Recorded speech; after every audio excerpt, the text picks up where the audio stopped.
Okay, students, so this is my another video for history chapter 1 class 8. Okay, इसके पहले जो इसका before part था इस चैप्टर का वीडियो में वो हमने पढ़ा था Dutch in India. Dutch India में कैसे आए, फिर हमने पढ़ा किस तरह से मुग़ल एम्पायर का डिक्लाइन हुआ, ठीक है।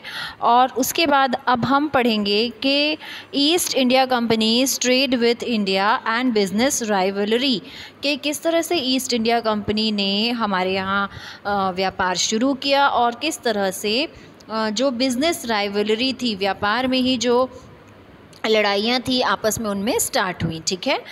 तो देखते हैं बेटा, the east India company was formed under a 15-year charter issued by queen Elizabeth of Britain on 31 December 1600 for trade with India and Eastern countries। ये मैंने आपको पहले भी बताया था कि हमने देखा कि जो क्वीन एलिजाबेथ थी उसने एक 15 सालों का चार्टर बना के भेजा था ईस्ट इंडिया कंपनी को हमारे भारत देश में 31 दिसंबर 1600 को, ठीक है, जिसमें ये लिखा था कि अगले आने वाले 15 सालों तक ये जो ब्रिटिश ईस्ट इंडिया कंपनी थी ये हमारे यहाँ व्यापार करने वाली थी, ठीक है।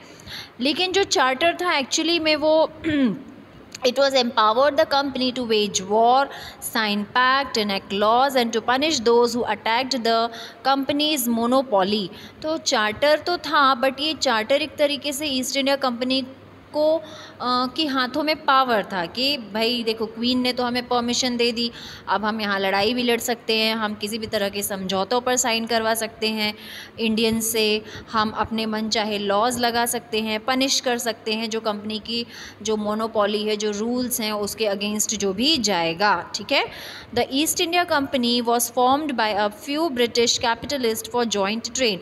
ईस्ट इंडिया कंपनी एक्चुअली में बेटा कुछ ब्रिटिश कैपिटलिस्ट जो थे, जो बड़े व्यापारी थे, उन्होंने एक जॉइंट ट्रेड के लिए, एक व्यापार करने के लिए एक्चुअली में एक कंपनी बनाई गई थी।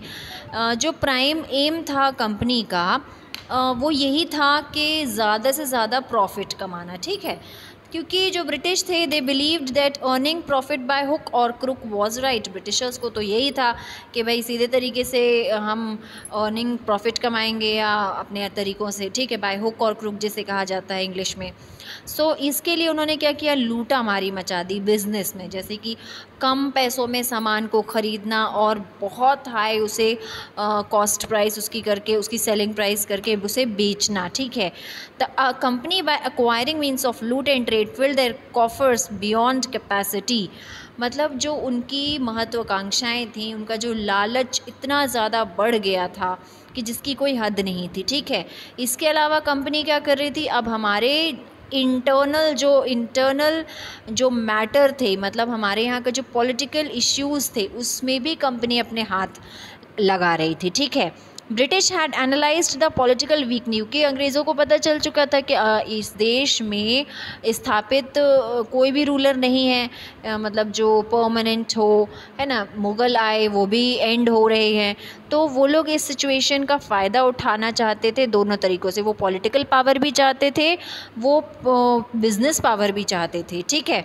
और इसको करने, इस चीज़ को अचीव करने के लिए उन्होंने काम भी करना शुरू कर दिया, ओके।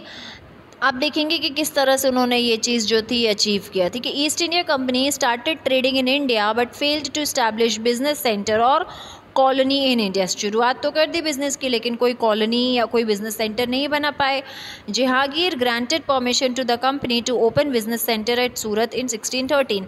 जहांगीर जो मुग़ल रूलर थे उन्होंने परमिशन दी कि भाई ठीक है, आप लोग यहाँ पर सूरत में अपना एक बिज़नेस सेंटर खोल लीजिए, ठीक है।